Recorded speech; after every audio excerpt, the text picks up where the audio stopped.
जहां उम्मतों ने पुकारा मोहम्मद, हमें जानो दिल से प्यारा मोहम्मद। मोहम्मद के गमों है हमारा मोहम्मद। अल्लाहुम्मा सल्ली अला।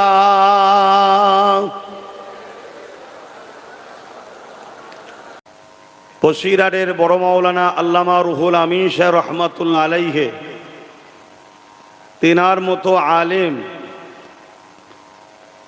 আজকে পৃথিবীতে পাওয়া খুবই খুবই দুর্লভ, অসম্ভব ব্যাপার।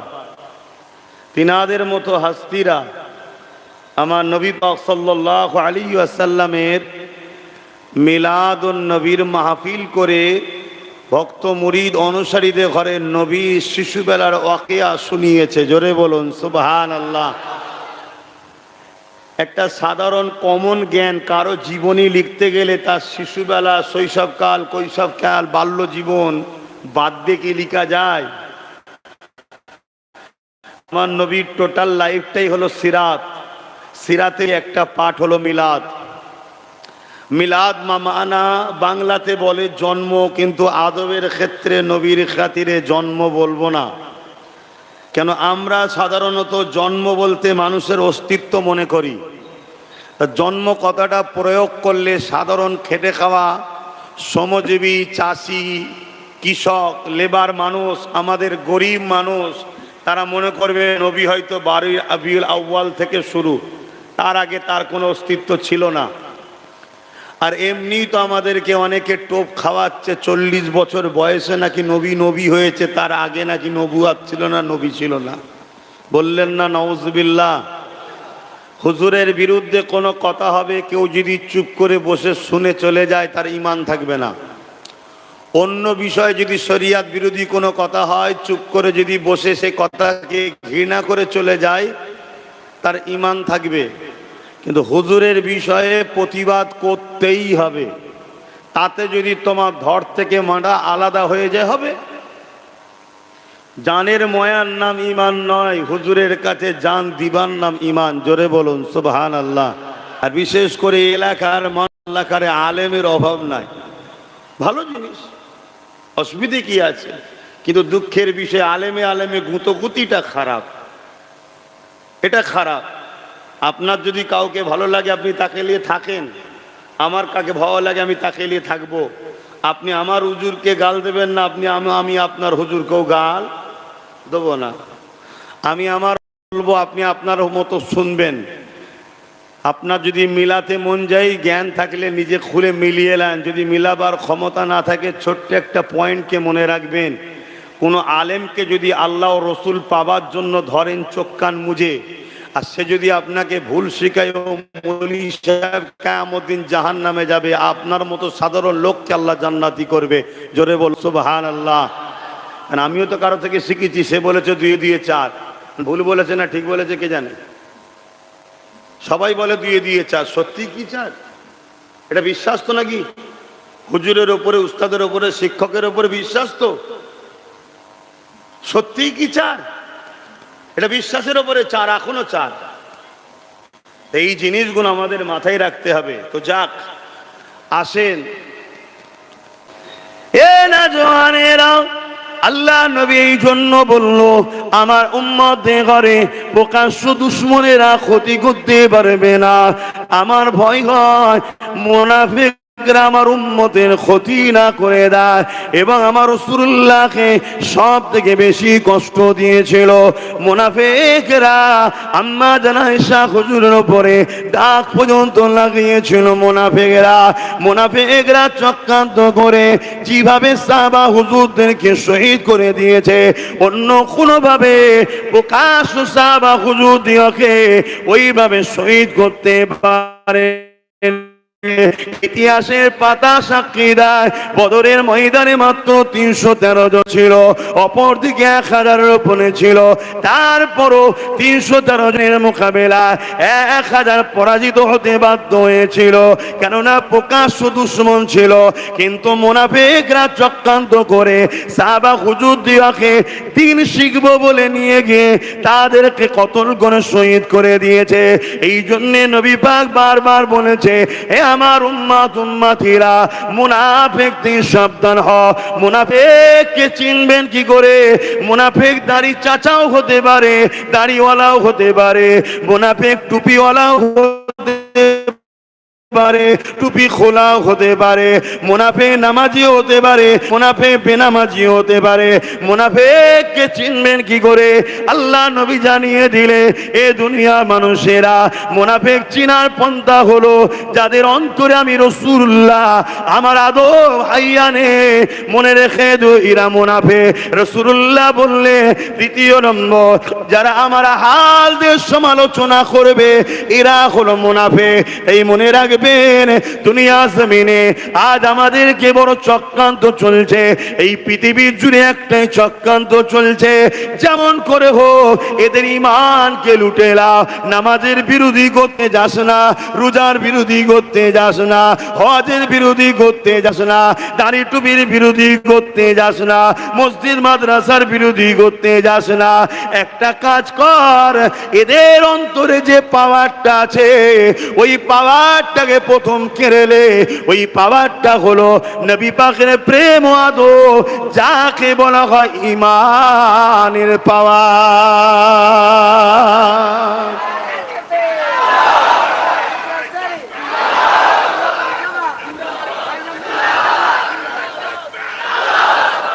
ওয়াজ বুঝবেন, মসজিদ বাড়ছে না কমছে? মাদ্রাসা বাড়ছে না কমছে? এই তো এই একটা মাদ্রাসা আমার জানা নেই, হয়তো আশপাশে যদি আরো না গজায় দুদিন পরে গজাবে, দেখবেন। আমার জানা নেই আছে কি, দেখবেন আবার আশপাশে গজাবে। এই এলাকায় একটাই মাদ্রাসা ছিল, বসিরহাট হুজুরের তৈরি করা, তাই তো নাকি? কিন্তু ওই মাদ্রাসার 12টা বেজে গেছে। কেন 12টা বেজেছে? খারাপ নিলে হবে না, এটা বাস্তব কথা। একটা বড় প্রতিষ্ঠানকে শেষ করার জন্য সব থেকে সহজ রাস্তা, তার পাশে 50টা ছোট ছোট প্রতিষ্ঠান করে দাও। সব দান দিচ্ছিল বড় প্রতিষ্ঠানে, বড় প্রতিষ্ঠান আরো বড় হচ্ছিল, যখন ছোট করে দেবে 10-12টা, সব জায়গায় টাকা ভাগ হয়ে যাবে, বড় প্রতিষ্ঠান আস্তে আস্তে ঝিমিয়ে যাবে। তাহলে আজকে এখানে এই এলাকায় ধরে দেখছে একটা বড় প্রতিষ্ঠান হয়েছে, কেন? সংখ্যা বাড়ছে, ঘর বাড়ছে, মুসলিম বাড়ছে, ছেলেপুলেদের পড়া আগ্রহ বাড়ছে। বসিরহাট এখান থেকে অনেকটাই দূর, আর একটা নাই হয়েছে, কথা বুঝে আসছে? তাহলে এইটাকে যদি সবাই মিলে ফলো করে তাহলে এটা আস্তে আস্তে বড় হবে। কিন্তু এটা একটা পলিসি, দেখা যাবে এরই পাশে আরো 4-5টা ছোট ছোট গজিয়ে দাও, তাহলে টাকা ভাগ হবে না? হবে না? কথা বলছো না তো? আমি কোনো পক্ষে বিপক্ষে বলছি না, এটা হাকিকতটা বলছি, বাস্তবটা। এটা একটা পলিসি। তা আমি যেটা বলতে চাইছি, মাদ্রাসা বাড়ছে না কমছে? মসজিদ বাড়ছে না কমছে? টুপি বাড়ছে না কমছে? এই টুপি না বাড়তো তাহলে টুপি বোরখার দোকান লোক খুলতো কেন? বলুন বলুন। আলেম উলামা, হাফেজ, কারি, মৌলানা, মুফতি বাড়ছে না কমছে? নামাজি বাড়ছে না কমছে? যদি না বাড়ে তাহলে মসজিদ 2তলা করছে কেন? 3তলা করছে কেন? ভেঙে বাড়াচ্ছে কেন? শহীদ করে বাড়াচ্ছে কেন? তাহলে বাড়ছে না কমছে? এবারে বলুন তো দেখি, এত কিছু বাড়ার পরও আমাদের উপরে জুলুম মারটা বাড়ছে না কমছে কেন?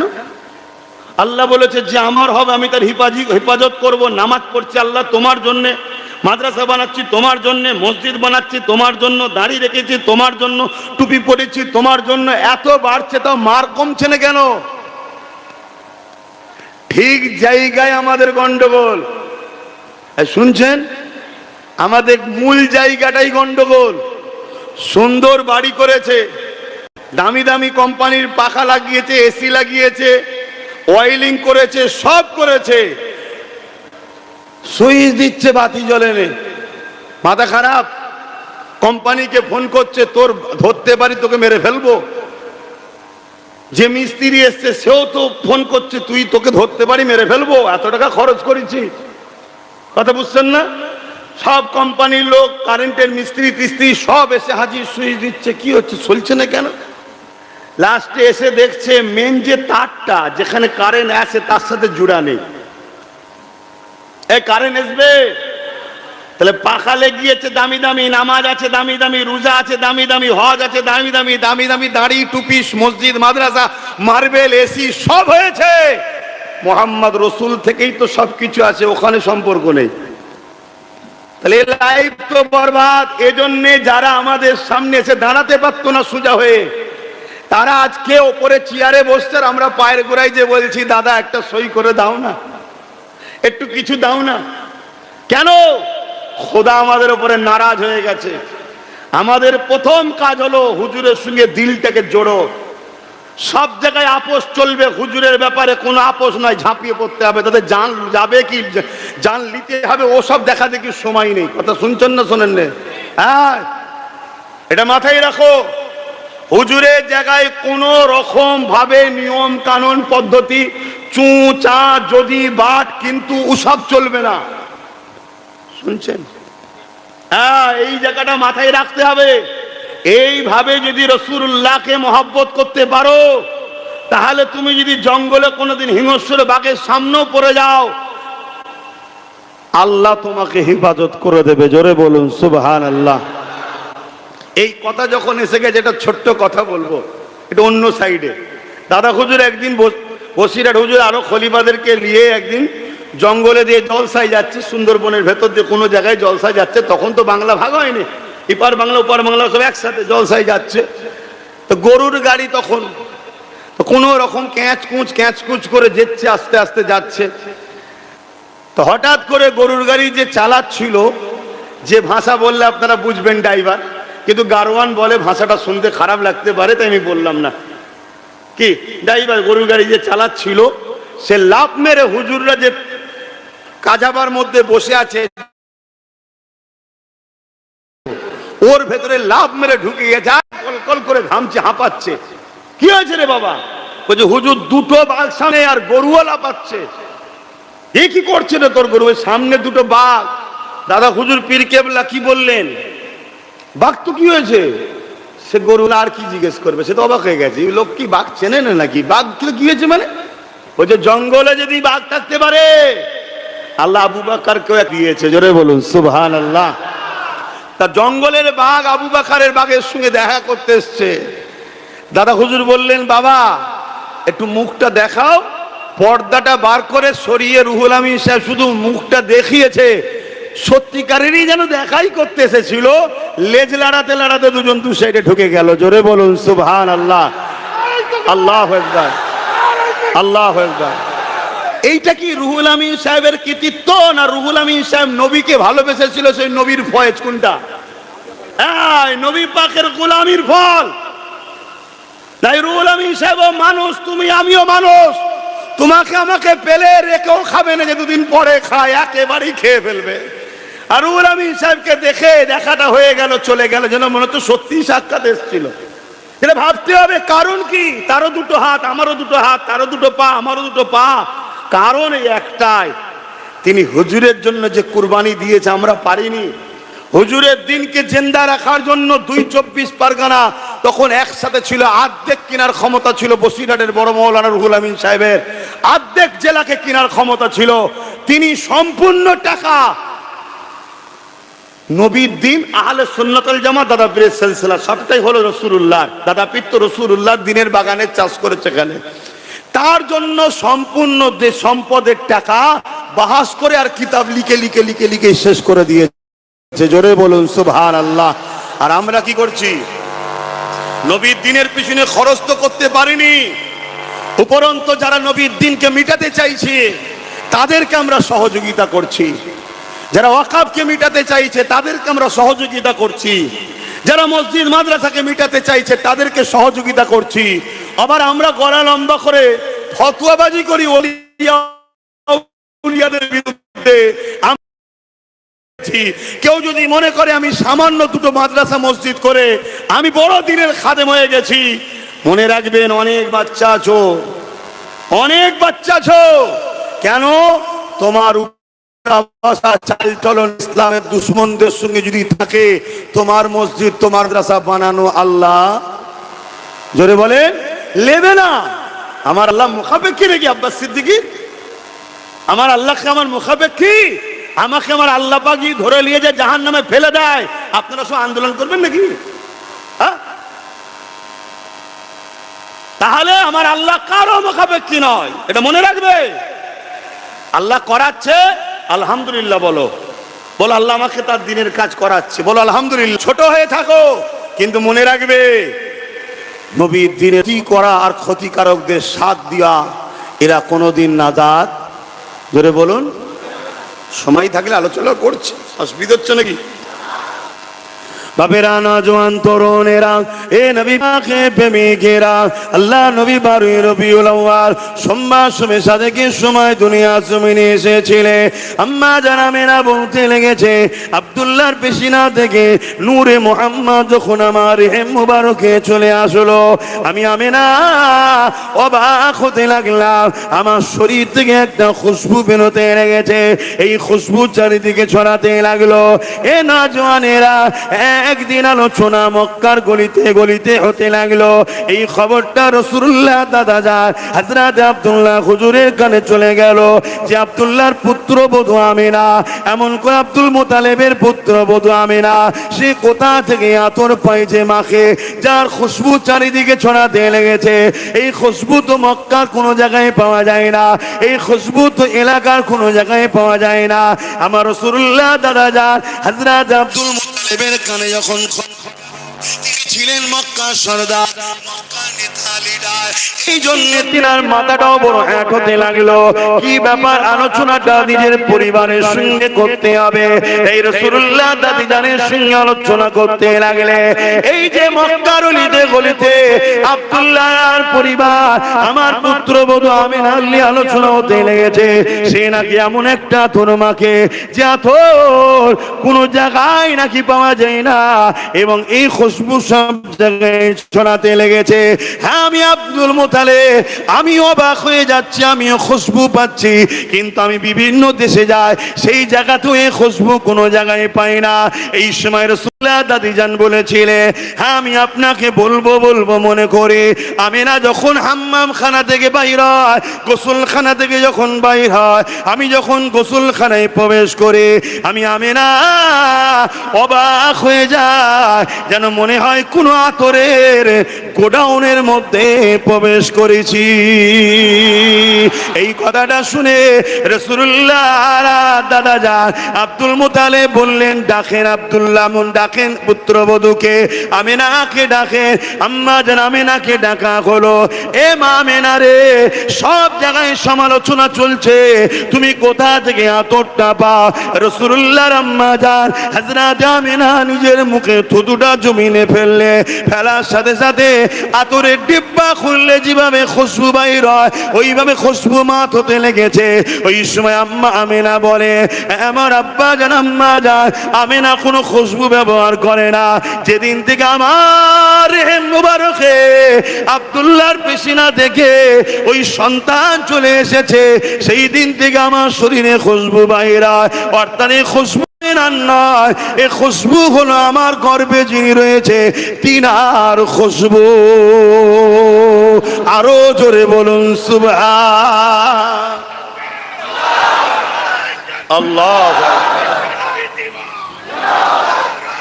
আল্লাহ।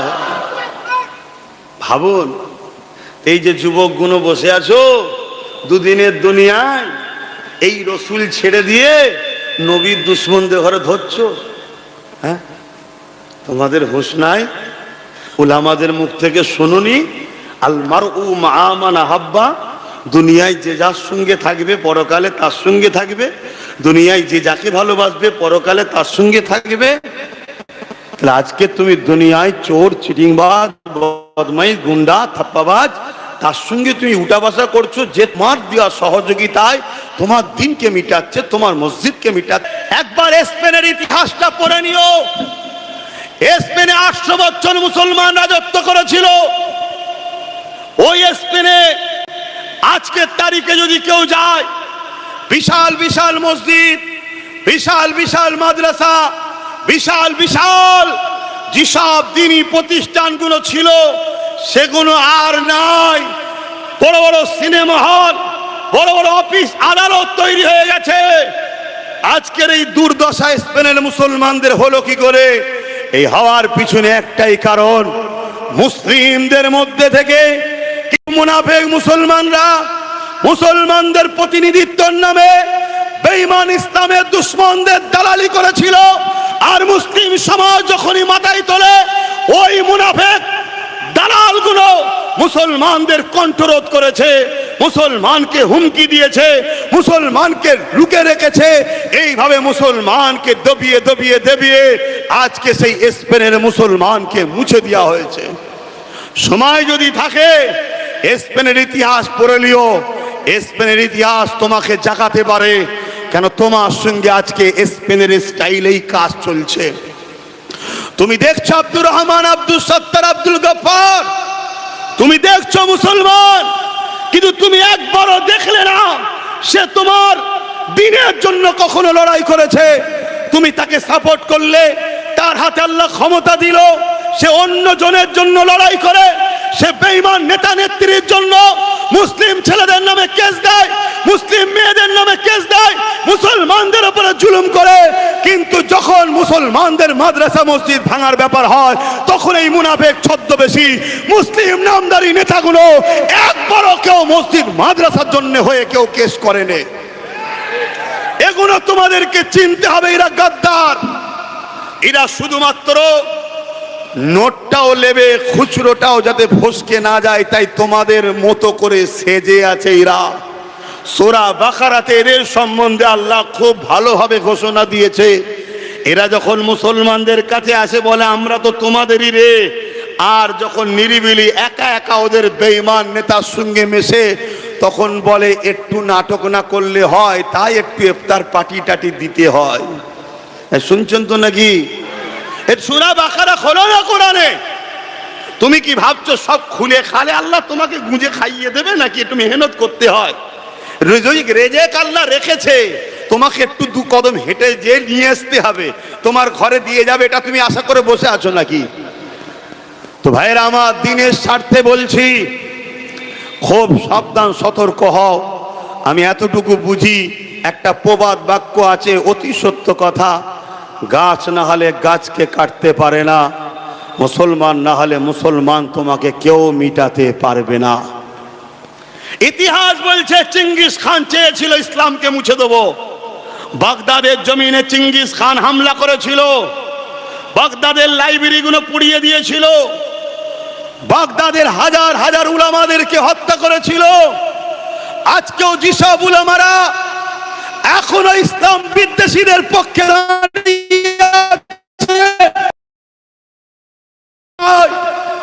আপনার দ্বারা এখন আমার বিরুদ্ধে লড়িয়ে ফয়দা তারা তাদের তুলে নিচ্ছে।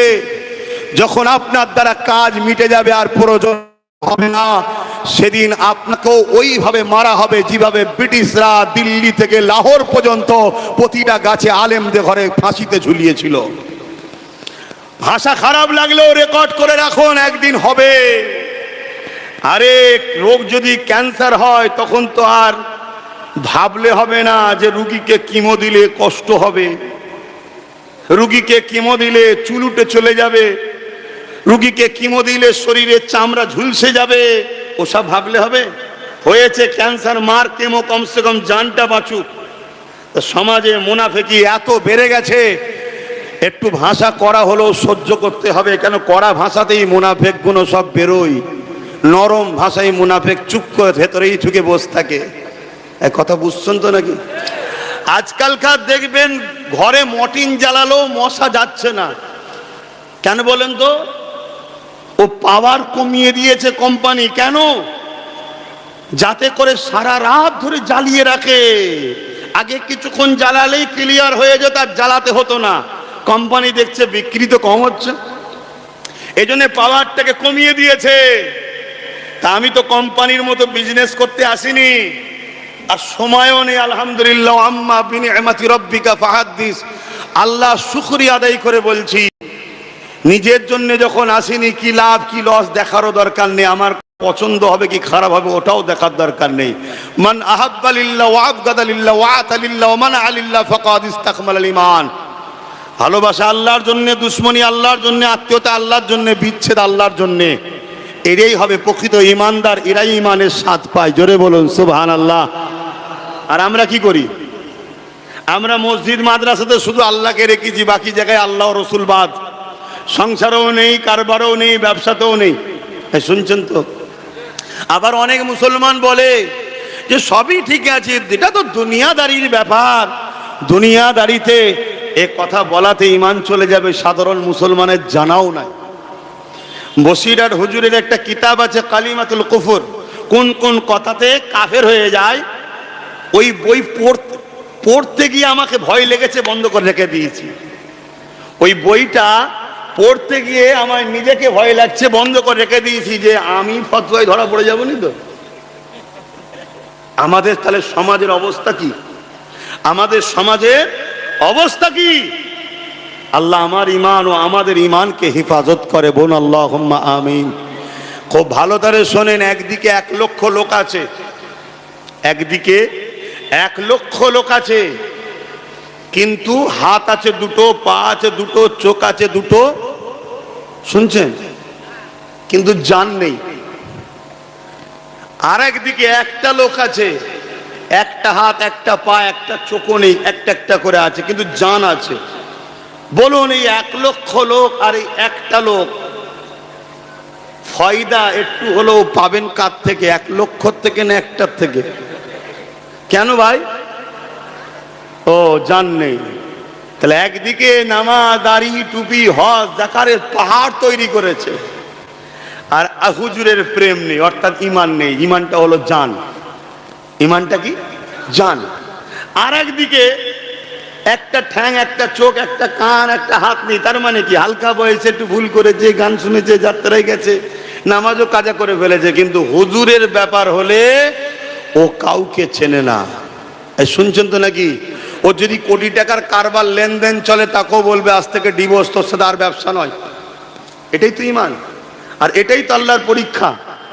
বান্দা তুই তার সঙ্গে উঠা বসা করছিস, বান্দা তুই যার সঙ্গে মহাব্বত ভালোবাসা রেখেছিস, আমি আল্লাহ বা পছন্দ করি। তুই দুনিয়া জীবনে কারবার করবি, দুনিয়া জীবনে ব্যবসা বাণিজ্য করবি, দুনিয়া জীবনে তুই দল করবি, রাজনীতি করবি, দুনিয়া জীবনে তুই বন্ধুত্ব করবি, আত্মীয়তা করবি। এ আমার বান্দা রে, মনে রাখবি, আমাকে ভুলে নয়, আমার হাবিবকে ভুলে নয়। তুই কারো সঙ্গে ব্যবসা করতে লেগেছিস, সে হয়তো আমি আল্লাহ আমাকে মানে না, আমার রসুলকে মানে না, তাও ইসলামে জায়েজ আছে, ব্যবসা করতে পারে। কিন্তু যখন দেখবি ও আমার হাবিবের বিরোধী করতে লেগেছে, ওই সময় আর তার সঙ্গে সম্পর্ক রাখা যাবে না, কেননা ও মানে না, ও আমার কাছে জবাবটা দেবে। কিন্তু বিরোধী যখন করছে, তার মানে আমাদের বিরুদ্ধে লেগেছে। যারা আমার বিরুদ্ধে, আমার হাবিবের বিরুদ্ধে লেগেছে, তার সঙ্গে কি করে তোরা উঠা বসা করতে পারি? তার সঙ্গে কি করে তোরা কারবার ব্যবসা বাণিজ্য করতে পারি? এ নওজওয়ানেরা গল্প বলছি না, আল্লাহ নবী জানিয়ে দিলে, অন্যায় দেখলে হাত দিয়ে রোখো। হাতে যদি ক্ষমতা না থাকে, মুখ দিয়ে প্রতিবাদ করো। মুখে যদি প্রতিবাদের ক্ষমতা না থাকে, ঘৃণা করে দূরে সরে যাও। তাহলে আজকে কেউ বললো মাদ্রাসাগুলোকে বন্ধ করে দেবো, কেউ বললো পল্লুজাতে ভেঙে দেবো, কেউ বললো মসজিদকে মিটিয়ে দেবো, কেউ বললো মুসলমানদের তাড়িয়ে দেবো, কেউ বললো মুসলমানদের এমন করে তাদের অধিকার হরণ করে নেব। আবার কেউ বললো মাদ্রাসার বাচ্চা দিওকে খাবার দিয়ে হবে না, রাস্তার কুকুরের বাচ্চা খাবার পায় পা, ওই মিড ডে খাবার মাদ্রাসার ছেলেদের দেওয়া হবে না। এ যুবকেরা, তরুণেরা, বাপেরা, এ কোনো নাই না অন্যায় তোমার বিবেককে ঢুকাতে হবে। যদি মনে হয় অন্যায়, তাহলে রাসূলুল্লাহ জানিয়ে দিলে অন্যায়ের বিরুদ্ধে হাত দিয়ে লড়তে হবে। হাতে যদি ক্ষমতা না থাকে, মুখ দিয়ে প্রতিবাদ করতে হবে। মুখে যদি প্রতিবাদের ক্ষমতা না থাকে, তাকে ঘৃণা করে সরে যেতে হবে। এটাই হলো ইমানের বৈশিষ্ট্য। তবে শেষ নম্বরটা হলো ইমানের বড় দুর্বল, কমজোরি। তবে আমরা দেখেছি এই বাংলার জমিনে কেউ একজন বলেছিল মাদ্রাসায় নাকি জঙ্গি তৈরি হয়। আলহামদুলিল্লাহ, সেই সময়ের মুসলমানদের ইমান ইমানের তেজ এত ছিল, তারা সঙ্গে সঙ্গে তাকে জবাবটা দিয়ে দিয়েছে যে তোমার সাথে আর আমরা না। কিন্তু দুঃখের বিষয়, আজ আমাদের মসজিদের ইমাম খরিদ করা হয়েছে, আজ আমাদের মুআল্লার আলেম খরিদ করা হয়েছে, আজ আমাদের সমাজের পীর পীরজাদা বিক্রি হয়েছে, আজ আমাদের সমাজের ইমাম বিক্রি হয়ে গেছে। এই এত বড় বড় কথা বলা হয়, কোন এক জালিমকে আমাদের আল্লাহ বলা হচ্ছে, তারপরও সেই জালিম সন্ত্রাসদের ঘরে মুসলমান এখনো একরে ধরে রেখেছে।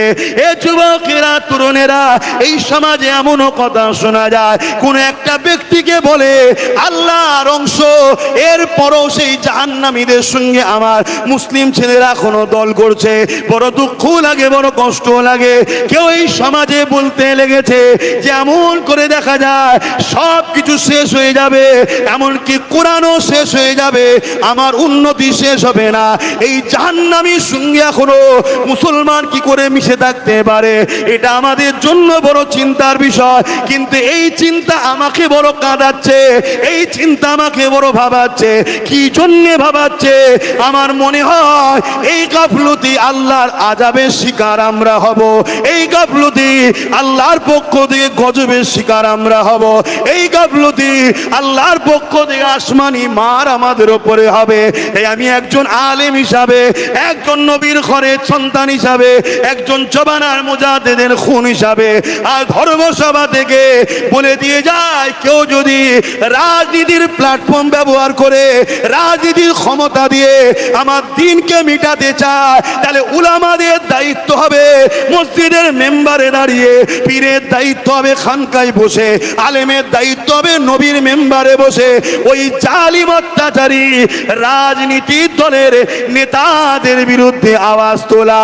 যদি আওয়াজ না তুলতে পারো রাসূলুল্লাহর কথা অনুযায়ী, তার মধ্যে ঈমান নাই। কথা বুঝে আসছে তো নাকি? আমার কথাই না, আমার কথাই না। আপনারা নিশ্চয়ই জানেন কষ্ট হচ্ছে। হ্যাঁ, কি গো কষ্ট হচ্ছে? আপনাদের অসুবিধা হচ্ছে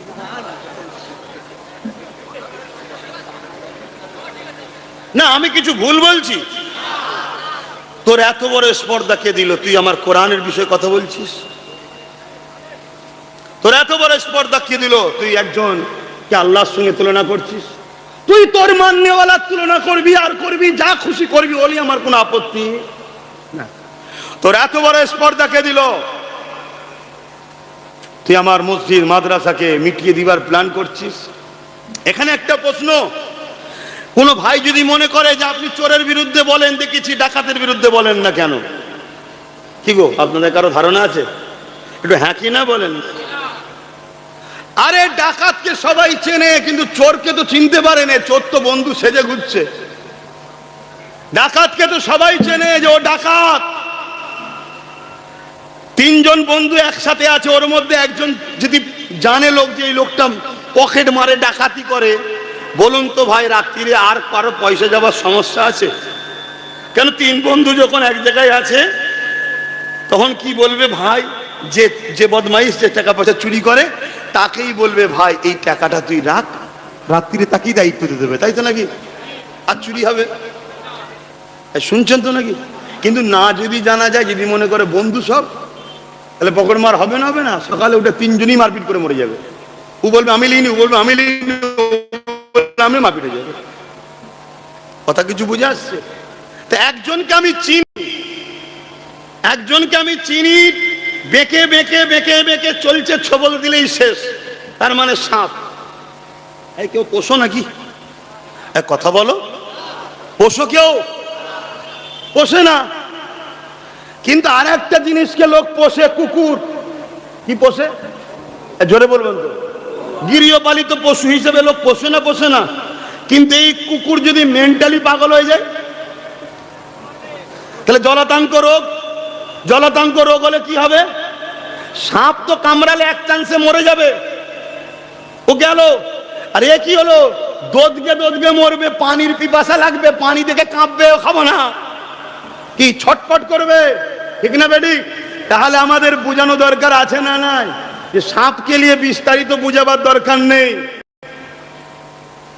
যাকে আপন মনে করে পুষছো, পাহারা দেবে, কুকুর যদি না ঢিলে হয় তাহলে কিন্তু বিপদ আছে। এইটার সম্বন্ধে একটু বোঝানো দরকার আছে না নাই? এজন্যই বুঝাই। কারো অসুবিধা হচ্ছে যে সবই ঠিক আছে, এত কড়া বলেন কেন? কড়া না বললে মুনাফেক লাইফ আসবে কেন? মুনাফেক গুলো ডিবেটে আসবে কেন? আজকে দেখছেন না কোন একজনকে দিয়ে দিয়েছি জাহান্নামের কুকুর। কত মলি সাহেব দেখছেন না লাইভ দিচ্ছে। এটা বলা ঠিক হয়েছে? যখন আল্লাহ বলেছিল তুই মলি সাহেব কোথায় ছিলিস? যখন রোজার মাসে ওই জাহান্নামের কুকুরটা গরিবের ইফতার গুলো ভেঙেছে, গরিবের ঘর গুলো ভেঙেছে, গরিবের কল ভেঙেছে, রোজার মাসে নিরীহ নিরীহ মুসলমানদের ঘর বাড়ি ভেঙে দিয়েছিল, রোজার মাসে নিরীহ মুসলমানদেরকে উচ্ছেদ করে দিয়েছিল, বাচ্চা বাচ্চা ছেলেদের ঘরে এখন রোজার মাসে মেরেছিল। 2021 মনে পড়ছে এই জাহান্নামের কুকুর যখন মুসলমানদের উপরে জুলুম করছিল। এ মুনাফেক বক্তা মলি সাহেব, তুই তখন কোথায় ছিলি যে জুলুমটা অন্যায় হচ্ছে?